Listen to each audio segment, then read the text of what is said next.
Warning, content not suitable for children. Listener discretion advised, yo.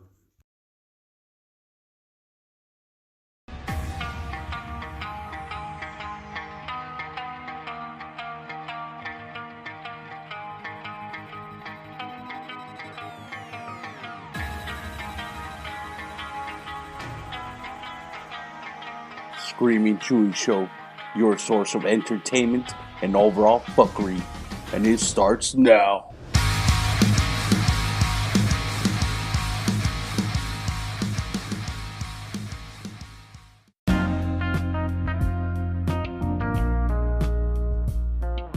Hey, you got this great idea for a podcast? You think it'll do very well? Maybe you're right, but you have no idea how to start it, right? Maybe you don't have access to a computer, maybe programs, it could be pretty complicated, right? Well, guess what? You don't have to. All you have to do is just go to anchor.fm/start. That's it. Or get the app. It'll do everything for you. You have all the tools, and guess what? It's free. Yeah, that's right. It's free, and you get paid for it. Boom. That's what I'm doing right now. Yeah. So go to anchor.fm/start, and boom, you're welcome. So I look forward to hearing your podcast. Please jump on in and join us. Join me in this vast community of podcasters. Great. Thanks. Hey everyone, welcome back to another exciting episode of Screaming Chewy Show podcast. This is your host Chewy, and I'd like to welcome a special guest here, Jeremy. So Jeremy, what do you think about this whole crisis going on? Any thoughts here? Yeah, it's definitely a problem. It's going to be a long-lasting problem. And it's one that I think we're trying to manage, but I don't think we're doing as well as other countries have been doing. Countries like Germany, Finland have had a much better response than ours. Yeah, man, I agree with you. I mean, it's getting out of fucking control. And I mean, what do you think there's some things that they're doing better than we are? I think one of the biggest problems we have was our failure to roll out quick tests early on. Our failure to begin testing early on, and we waited for people to show symptoms before we tested them. As you know, asymptomatic carriers can, of course, spread the disease without exhibiting symptoms, and that's what allowed this disease to expand so rapidly in places like New York and Los Angeles. Yeah, now they're on lockdown. Yeah, and you'll see that happening. And you already are seeing that happen all over the country. Even the state that I'm in, North Carolina, we're having a shelter-in-place order now. Oh, man. Shelter-in-place order? So is that like lockdown? Yeah, that's what everybody's calling lockdown. It's shelter-in-place. It essentially means, like, don't leave your house unless you need to get, food or things that are necessary, medicine, things like that. It means that all businesses are shut down. Except, necessities. Grocery stores are open, gas stations are open, pharmacies are open, things like that. But everything else, retailers are closed, and it's putting a tremendous drain on our economy. Yeah, same thing going on here in AZ, man. The casinos shut down, all the bars, gyms, dining areas. It's important because those are areas where, a virus can really spread quickly. And even with those mitigation tactics that we're using, social distancing is a buzzword that you'll hear a lot. It still manages to spread. This disease is terribly infectious, more infectious than almost anything we've ever seen. I mean, you have one person get infected, and that one person infects on average 2.5 other people. It's got tremendous rate of growth. Holy crap. Yeah, and so one other thing about that is, like I was speaking about Finland and Germany earlier. They're testing people and how quick those test turnaround times were. There's a lady in my state who did a coronavirus test and still had not received her results 8 days later. Wow. So by then, Shorty fucking spread it to like 16 people at least, right? Well, you think she thankfully followed quarantine orders, so she's been at her house since taking the test. But some people don't. Senator Rand Paul, for example, he took the coronavirus test and then went out about his daily life. And about 5 days later, he got his results back after he had already used, the congressional gym that the senators use and things like that. So he's been spreading the virus all around Washington D.C. Fuck. Hopefully, it's just two other politicians. And If we could only be so lucky. But yeah, it's been horribly mismanaged in our country, and we're really not going to be able to see the results of that, today or tomorrow, or the next day. It's things that are going to happen, 6 weeks from now, where we're really going to see how horribly it's been mismanaged. yeah, like they're saying, oh, 2 week quarantine. I'm saying it's gonna be a lot longer than that. Oh, certainly. Yeah. I mean, minimum like shelter in place time, minimum maybe 2 months, maybe. If we can get everything under control, we can, sort of flatten that curve, is what they've been saying a lot. Finding out where all the cases are, finding out who the asymptomatic carriers are, getting those people to isolate until their virus resolves, until they're no longer, able to spread it. But what's more than that is if we come out of these, lockdowns, these quarantines earlier than we need to, it's going to pick right back up again. Yeah, like here they closed the casinos 2 weeks ago, and they're already thinking about opening them back up 2 weeks from now. And I'm like, that's pretty soon. Yeah, I mean, you have to remember, like, when you have this, you're able to spread it, 3 weeks after after you exhibit symptoms. It's a really interesting disease so far as how contagious it is. And they still don't classify it as airborne, as a matter of fact.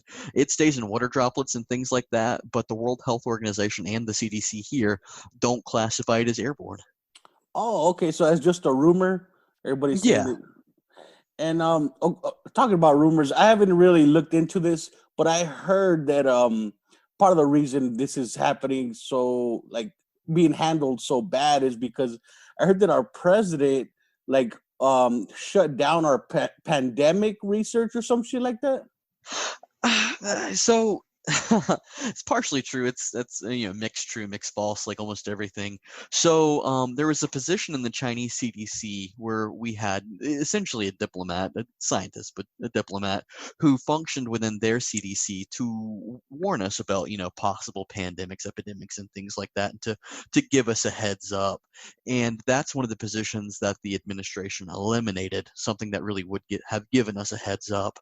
You'll see a lot of talking points from the administration about the communist Chinese government and things like that, but these are just talking points from people trying to score victories against China and rhetoric and things like that. In fact, one of the main reasons why we have such a head start so far as research and development on this virus is because the Chinese scientists were able to synthesize the DNA of this virus. I believe they had it sent out to us on January 24th. So you have scientists in China working 24/7, trying to analyze everything they can, get all the data they can about this virus, and get it to every lab across the world. And just have every scientist, like every laboratory available, like dedicating all their resources to generating a vaccine for this. Holy crap. But yeah, another huge issue is that the administration really messed up when when they eliminated some of those positions from the CDC. We had several pandemic response teams in different countries that were supposed to analyze, mitigate, destroy threats, or at least make us aware of them. And the administration getting rid of those positions has really put us in a handicapped position insofar as combating this virus. Oh man, they fucked up. Well, and it seems like that now, because in ways they did. I understand why. It's very easy to say, oh, we don't really need a fence that keeps tigers out if there aren't any tigers at the moment. But the second a tiger shows up, you're going to wish you had the fence. So it's expensive to maintain, but it's there for a reason. And you don't always learn your lessons so quickly, but this one definitely, it's right there at our door right now. That's a very good point. And so What do you do for a living, or your line of work, if you don't mind talking about that? No, it's fine. So currently I work for a European multinational. I do threat mitigation and conflict resolution. I can't really say much more than that. Let's see. And Yeah. so you kind of saw the economy, kind of certain situation, right? How it's not looking very good right now, right? Well, so the thing about the economy is that it will come back no matter what happens. There's going to be an economy, and the economy is going to grow in the future. So it's just a matter of getting to that future and how fast we can get there. You can look at every stock downturn throughout history.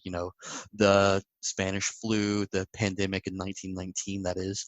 The Great Depression, the stock market crash in 1987. Every time the market recovers and does better. It's just a matter of getting through that bull market and how long that bull market lasts. One of the things that the current administration does is they'll provide a false narrative that'll give a boost to the stock market for a day or two, like what you saw this week, and then it'll fall, 300 or 500 points once the market realizes, oh, that's not true. People aren't going to be back to work in 2 weeks, and so that market volatility is one of the things that we really try to get our try to get a handle on and say, okay, this is why the market is going up today. It's because Trump said everybody's going to go back to work by Easter. And finding out that those things aren't true allows us to be ahead of that curve, because we know, okay, after Trump says this, it's going to provide that level of security. It's false security, but it's the level of security. So the stock market, went up 500 points because of that. And then the next day it's going to go down rapidly because people are going to say, no, this virus is still a threat. It's still keeping people out of work. The economy is not going to recover by Easter. And so it's going to go back down. And so being able to ride those market ups and downs is one of the things that we try to do for the company that contracts us now. Oh, nice, nice. Yeah. So you see it way differently than other people. Everybody's panicking, but you're like, wait, just write it out. Just hang in there, right?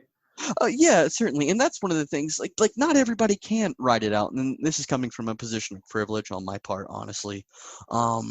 I don't have a family member who's sick, or a family member who's super high risk, or that's, living in New York or any of the hotspot areas right now. And so that allows me to be a little bit further removed from this crisis that we're going through right now. And as it spreads, maybe I'll feel a little bit more of that panic. But right now, it's just a matter of trying to keep a level head and do the job that I have to do. And I wish everyone could keep a level head and try and, work together and solve this issue.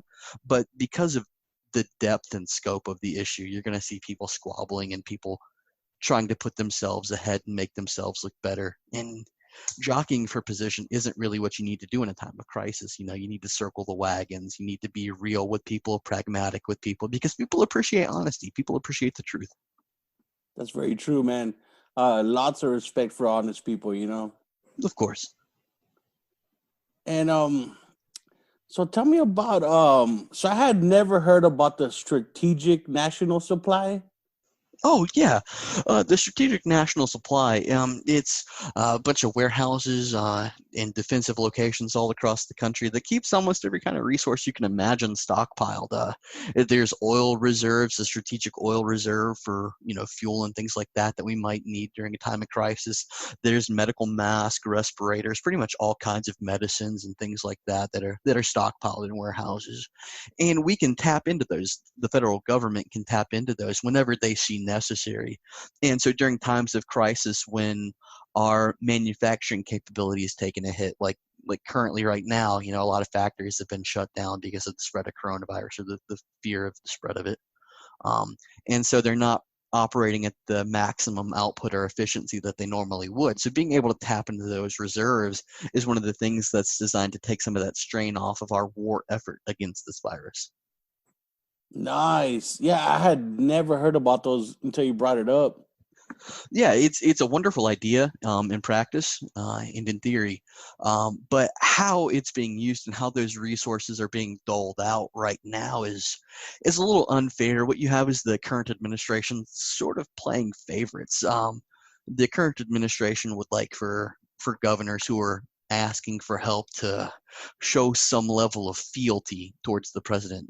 to give the president some credit for giving them resources out of this stockpile. And that's something that shouldn't need, you shouldn't have to say, please give us this. This is something that should be offered. Like, here, your people are suffering. Take this. This is what you need to keep these people healthy, to keep these people alive. And that's not what you're getting from this administration. Yeah, because they were actually built for that, right? For this situation, exactly, right? Right. Yeah, this is really why they're there for. That's that's the actual reason that we have the strategic national stockpiles and things like that in place is to prevent these crises from happening. And so saying things like, "Oh, well, you should be thankful for we're giving you." It's not ideal. Yeah, that's pretty fucked up. Yeah, it's pretty fucked up, man. So he's handling it. Well, I mean, I don't mean he. The administration, they're handling it more like a business, right? They are. So there's an act right now. It's one of the defense acts that can allow the federal government to mandate companies produce certain goods. It's a wartime act, and they're right now today they're forcing GM to produce ventilators in their factories, which is good for the nation as a whole, and will be good for the world as a whole as we move out of this crisis period for us, and we're able to ship those ventilators into places that have poorer healthcare systems, places in sub-Saharan Africa, South America, and Southeast Asia. I think that's amazing. I had no idea it was going worldwide. Yeah, the ventilators and things like that. Mm-hmm. Yeah, they will. And hopefully it's a good thing. America is really built to be a leader. We have maintained strong alliances throughout our history, or whether it's with France and the United Kingdom or any other country. We should want to help these countries, and we should want to lead from the front and to provide as much aid as we can, because when we make friends and we spend these dollars on diplomacy, it helps us so much more than when we spend money on military aid. That's a good point. I agree. And so do you think I'm seeing all these articles all over social media saying the United States has the more infections in the whole world and how we're going to be so much worse than China. I mean, I think there's just a big hype. You know what I mean? Mm-hmm. Hype how? Like they're just making it seem worse than it is in the United States anyway. Well, so the United States has, at this moment, at 10:04 p.m. on March the 27th, we have about 104,000 cases that have been identified. China, at their height, has about 81,394 cases. So we've got over 20,000 more cases than China does. We have fewer cases. Shit. Yeah, we have fewer cases than Italy, but things really haven't peaked to how bad they're going to be. China has flattened their curve through various lockdown measures. China went as far as welding people inside their houses, welding people's doors shut to keep them socially Oh fuck! So they took the lockdown in Wuhan very seriously. I mean, when they locked down, they locked down very hard. They said, you know what, no coming out of your houses. Soldiers are going to come by and provide food for you 3 times a day. Like, don't worry. Like, the government's here. Like, we have soldiers for this. We have biohazard teams for this, and our country is not built for that. So they had drones on the streets with speakers on them shaming people when they saw them outside of their houses, and you're not going to see that in the U.S. We're not built for the type of Wuhan-style lockdown that it took to flatten China's curve, even with these shelter-in-place orders and things like that. It's not going to be as effective as China was. And even still, it took China 2.5 months to flatten their curve to where they're finally, not having that many more infections per day. As of today, China had about 54 new infections, whereas the United States had 15,000 today. Oh man, so it's spreading like a motherfucker here. Yeah, it's spreading super quickly, and when we don't effectively practice social distancing, you'll see it continue to spread, and you'll see vulnerable people continue to die. And that's the real tragedy here, is that a lot of younger people still, even though they've seen the news, they still aren't taking it seriously. And I don't know how old you are, but I'm a millennial. I'm in early 30s, and Mhm. everybody's pissed off at millennials saying that we don't care and we're out partying. I'm like, yo, it's fucking Gen Z, man. It's It's yeah. younger. Yeah, it is, more the Zoomers than the millennials, but you can't put all the blame on them. It's how they're raised, and it's the type of society that we have right now, and we have a society that's very quick to forget and that's very quick to not take things so seriously because when they were born, they were born right during the 9/11 years. They were teens or in their lower digits when the 2008 2009 financial crisis happened. So they're a generation that's been exposed to trauma from the time they were born. So they're really just like, oh, another tragedy. So they see it and they understand, but they don't act accordingly. Oh, that makes sense. I never thought about that. Yeah, it's just a depth of scope. So that explains why they're just out there yelling YOLO. Yeah, I mean, in some ways, yeah. And I mean, man, even so, everything that's happening here, Mexico's doing the same thing. Because I guess there was rumors that they weren't taking it as seriously at first, Well, but yeah.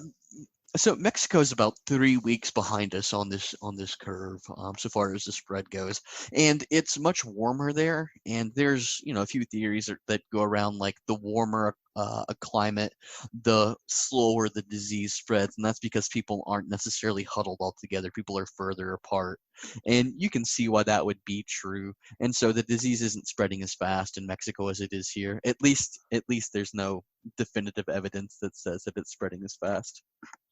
yeah, I thought it was all the tequila killing the virus. It might have something to do with it. You have the alcohol in your mouth, the disease. It goes in through your mouth when you breathe in, so the alcohol killing the disease, maybe. It's like fuck Lysol and hand sanitizer. Get that Mexican moonshine. Yes, exactly. Yeah, and they're all closing the beaches down and everything. No spring break. Yeah, yeah, and so that's affecting the economy tremendously. One of the big things you'll see a lot of lack of is fewer construction projects, and that's really the industry that we look out for the most. And seeing fewer construction projects begin means fewer pieces of equipment are getting shipped around the country, and that's fewer jobs for truck drivers. Truck drivers have been hit extremely hard by this crisis.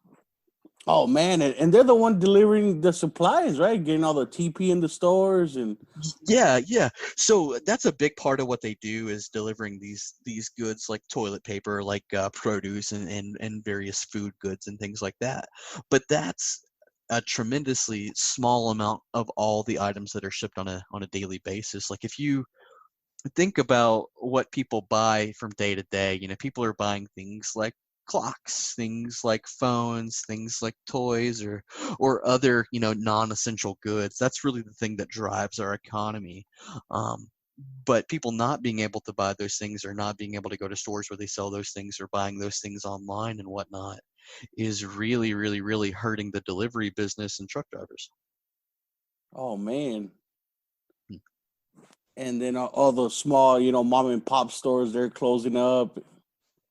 Oh yeah, certainly. So that's going to be a huge thing that really ends a lot of the last few brick and mortar sales. Like there's still around where I live, there's still a video rental store, and it's pretty much going to end their business because nobody allowed to go in now because they're not an essential business.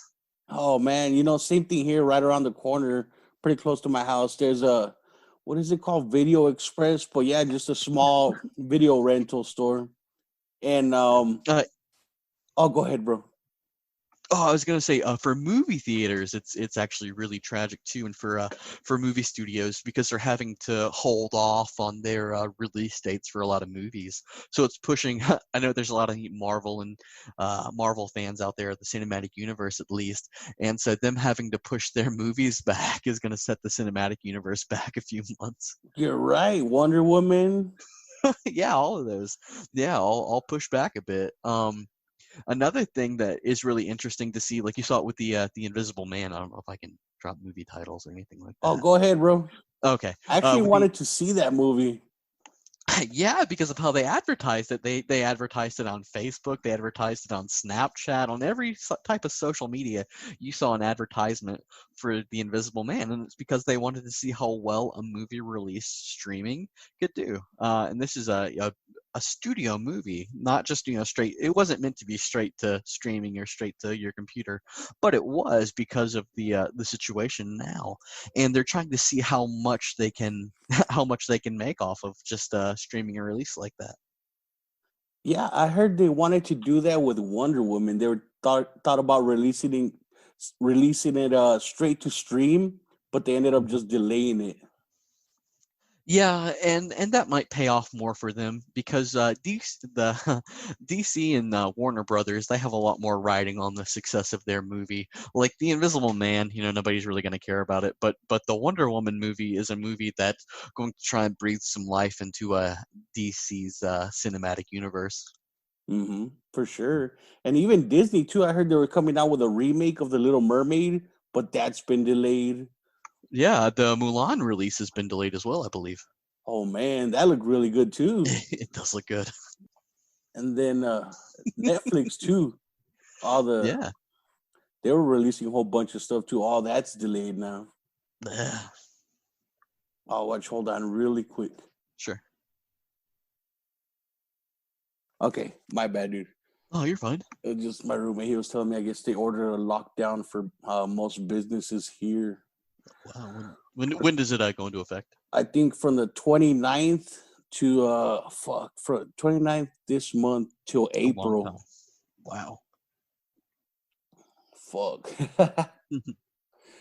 But yeah, I actually got a letter from my job because I'm a machinist, and a couple companies we work or our customers, we made parts for them, and I guess they're medical, and they sent a letter saying they're making kits for testing for viral infections. Oh wow.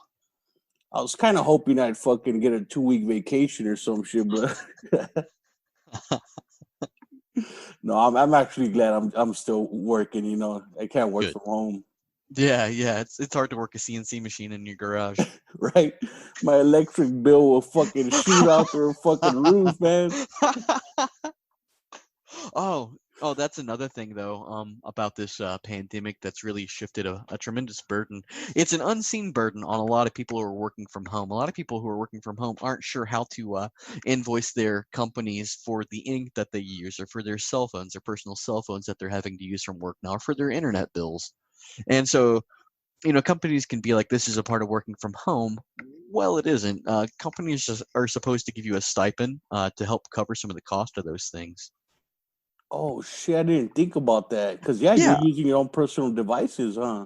Yeah, exactly, to take care of work functions. And so usually, you'd be in the office, and so you'd use the office printer, the office internet, the office phones. But working from home, you don't really get the option to do those things. And a lot of, workers who are familiar with working from home understand the protocols and procedures of how to send that invoice, or how to send your company a bill for those services that they're taking advantage of you for, or you're using, not necessarily taking advantage of you for, but that you're using in order to do your job. And so not being able to do that is lifting the financial burden from your employer and putting it right on your shoulders. Yeah, how do you get that on paper, right? Like, hey, I used my home internet for like 5 hours today for work or some shit, you know what I mean? Yeah, and so normally companies that have employees that work mainly from home know how to do this, but some employers, they're just completely as dumbfounded as the employees themselves. Sorry, dude, figure it out. Send us a bill, thanks. Fucking on the bill, it's like premium Pornhub subscription. Be like, I'm sorry, dude, it was research purposes, That's excellent.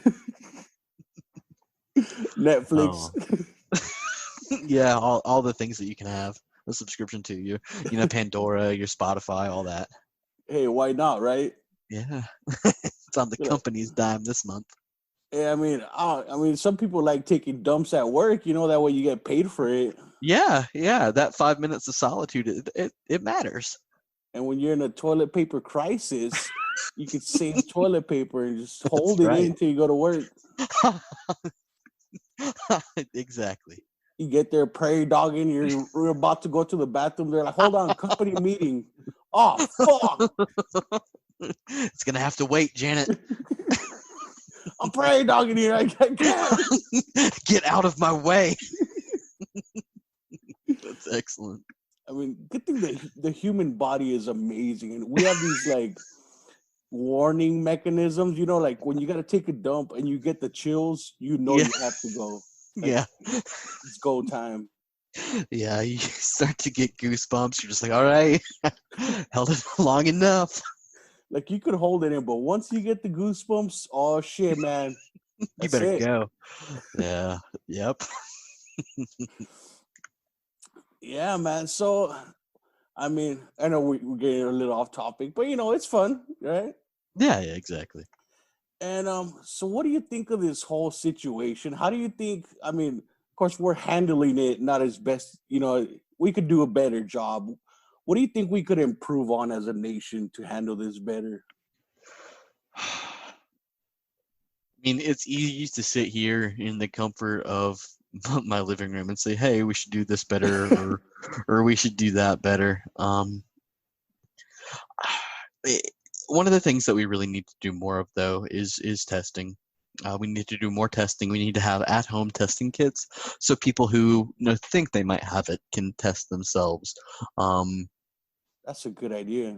Yeah, and that has to be funded by the federal government. We can't, rely on some people. I mean, there are people out there who can't afford an at-home testing kit. Even if it's $30 or $40, people who are waitresses, people who have lost their jobs and things like that, they need this service provided to them, and it needs to be done en masse for all 335 million Americans.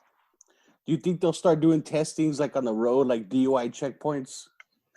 I don't think it'll be as invasive as a DUI checkpoint. I think it'll be something that you'll be able to drive up to testing centers. I think you'll be able to not have to leave your car. I think a nurse will walk up to you and you'll spit in a cup, or they'll do the swab either in the back of your throat or in your nose to test for the virus. Man, what if like I don't know, just you saying the back of your throat, that just made me want to cough right there.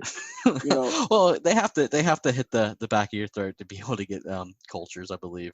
I mean, what if you do that and you like cough on her like as a reaction? Well, they have face shields and lab coats and things like that, and gloves that are protecting them, so they should be okay. Nice. Yeah, that's a really great idea. At home testing, because that way you don't have to go out nowhere and spread it if you have it. Yeah, exactly. That's one of the things that Bill Gates has really thrown a lot of money behind researching is at-home testing kits for this virus. So, he's a person who's been worried about a pandemic for years and years. I think about 5 years ago, he did a TED talk where he warned us. He said we're really unprepared for another pandemic, and he was right. He has a lot of good foresight. Didn't his company doesn't he have a company that did like a simulation for a pandemic? Called what? It's something 21. I'm unsure. He might. I know very little about it. I think it's called Simulation 21. I heard something like that, but I'm just I don't know exactly what. I haven't looked into it, but it's just what I heard. But what do you think about all these CEOs backing out of these big companies, man? Like Bill Gates. I don't know enough about it. But CEOs backing out of companies is something that happens during economic crises. I don't think it's necessarily a portender of doom. I don't think it's gonna spell annihilation. I don't think that they think the ship is sinking and so they've got to jump off. I think it's just something that happens when profits start to dry up and their careers aren't as lucrative as they used to be. Their bonus packages start to evaporate. I see. So it's mainly a financial thing, not necessarily A sign of the end times. Yeah, I started thinking like, oh fuck, man, they know it's going down. We're fucked. No, and it's good for that to happen every now and then. It's good to get new blood into those positions of power. And it allows for new ideas, and it's out with the old that we've already tried and in with the new. So hopefully we get a lot of people in those companies with good ideas. Hey, that's a good point. Yeah, because there's many companies that the owners or the boss, they're just stuck in their old ways and they don't want to try anything new. Yes, And that could really hurt the company. It does. I mean, it holds you back. It keeps you from adapting and evolving. I mean, there's a lot to be said for the guy who's been doing the job for 20 years. He's been on the floor. He knows how the factory works backwards and forwards. And promoting someone like that is an excellent choice when you can. You really like to see that instead of just hiring somebody new right out of college to be the boss of 20 or 30 people who doesn't know anything about how the factory works. And you know what? You're gonna laugh, but I've seen that happen. I've seen shops hire somebody that just got out of college. They've never ran a machine. They don't know how things work, how to check things. And these are critical dimensions. They go in aircrafts, lasers, missiles, and they'll get somebody that's got a diploma, but they never been in a shop, and he's in charge of you.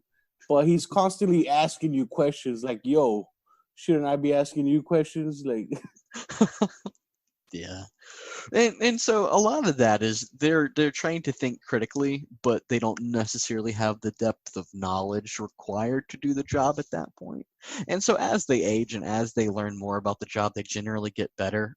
However, it still takes them a while to even get up to the same skill level as the person who's been doing the job for 20 or 30 years. Because you could read about how to fix a car, but once you start doing it, it's a whole different thing. Yeah, my dad always says anybody can open the hood of a car. Yep. But knowing how to diagnose those problems and how to actually work on it's a totally different story. And and being in the age of YouTube, like, it does help. But like, for example, my truck, the fucking power steering hose busted. And I bought the hoses, and I'm like, I'll just look it up on YouTube, and that's it. So I looked it up, and the guy, he's like, this is how you replace the hose. And so he's explaining how to do it, and like, but he already has like shit taken apart, and there's like, I'm like, how the fuck did he get in there? Like, what did he take apart? Like, that's excellent. So I just got pissed off, and I said I fixed it. I got you. Yeah, man. Well, you sure bring me a lot of hope, man. I've been a little like, fuck, dude, we're all gonna die. Probably because I watched that movie Contagion. Right? Yeah, don't do that. Don't watch movies about pandemics because they'll freak you out. There are 3 ways though that this is gonna end. So there's herd immunity, and that's where about 70 or 80% of the population gets infected. And what we'll try to do with that, it'll try to spread the rate of infection over about 2 years. So it grows, but slowly enough so it doesn't overwhelm our healthcare systems right now that we have set up. And I think that's what we're aiming for. And so after that, there's possibly a vaccine that might be out in the next 6 to 18 months. And other than those 2 outcomes, the only other choice is for us to find and isolate every case of this disease around the world until they're resolved. Damn, holy fuck. So that's the 3 ways that this is going to end.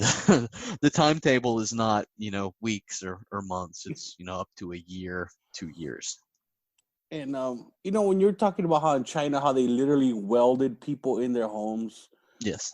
That kind of reminds me of a last episode I did at a guest, Roderick Edwards, and he was telling me about the Black Plague and how in those days they would like lock you and your family in the house and light your house on fire.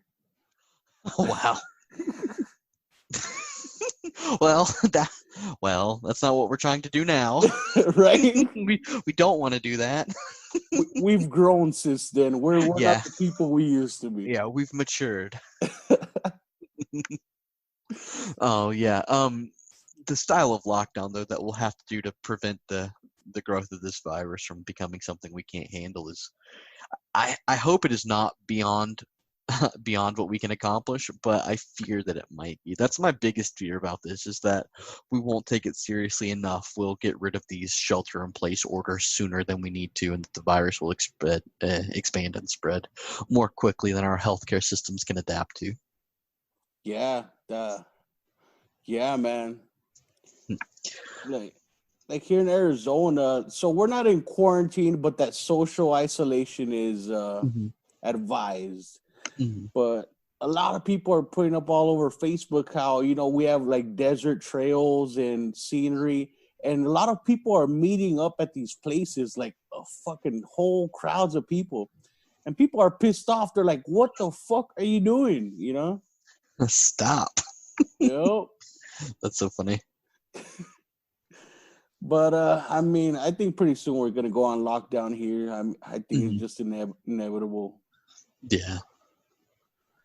So yeah, man, it's crazy how you were comparing the numbers from China to here. Like, I had no idea. I thought it was like much lower here. Holy fuck, man. Yeah, 104,000 cases so far in the U.S. Damn. Yeah, that's just the ones that we know about so far, and we haven't flattened our curve enough to really be on par with China's growth level. Like I said, China just reported 54 new cases today. We reported 15,000. So holy shit. We haven't really hit the zenith of our deaths per day either. I think today there's around 500 deaths in the U.S. all told. So you think once that grows, like, people will start realizing, like, oh shit, I need to stay at home? I hope so. I feel like we will, but I'm not positive one way or the other. There is a lot of anti-scientific rhetoric going on, and I think that is very dangerous. There's a lot of people that are still saying, oh, it's no worse than the flu. Oh, it's like a bad cold. Oh, it's not that bad. But the flu has around a 0.001% death rate, a fatality rate. And the fatality rate of this virus is anywhere between like 1 and 7%. So that's a 1% chance of dying to a 7% chance of dying. Oh my God. I didn't know it went up to 7. Holy shit. Yeah, it's pretty intense. And I mean, if even just 1% of every plane crashed every day, just would you fly? Fuck no.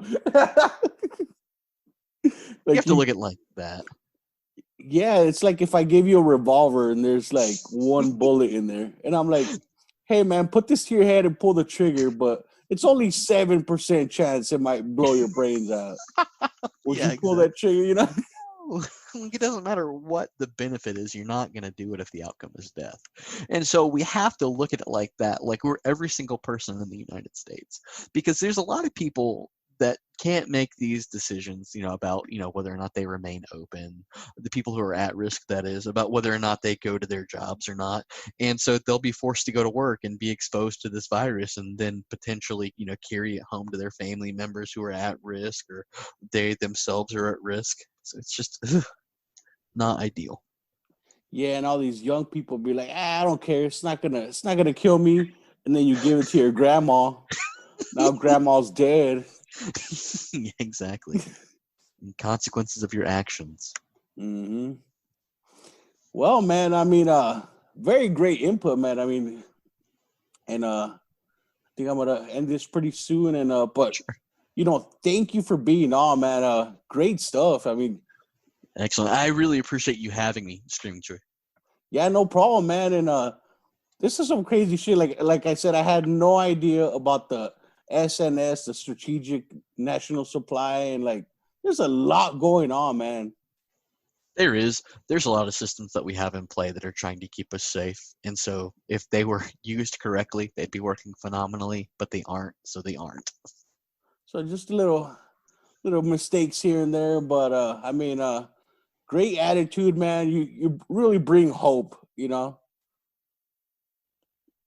most people out there, I'm glad I can bring hope. Most people are like, we're all gonna die. Everybody's lying to us.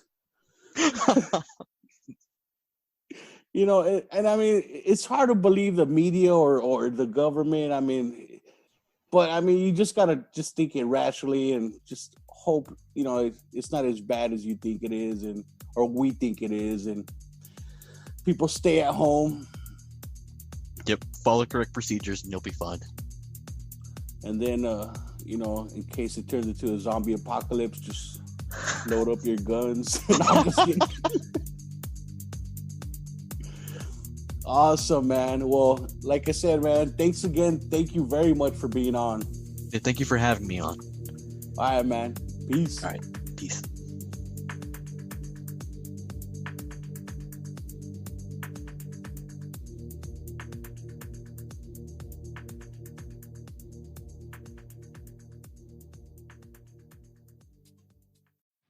Hey everyone, thanks for tuning in.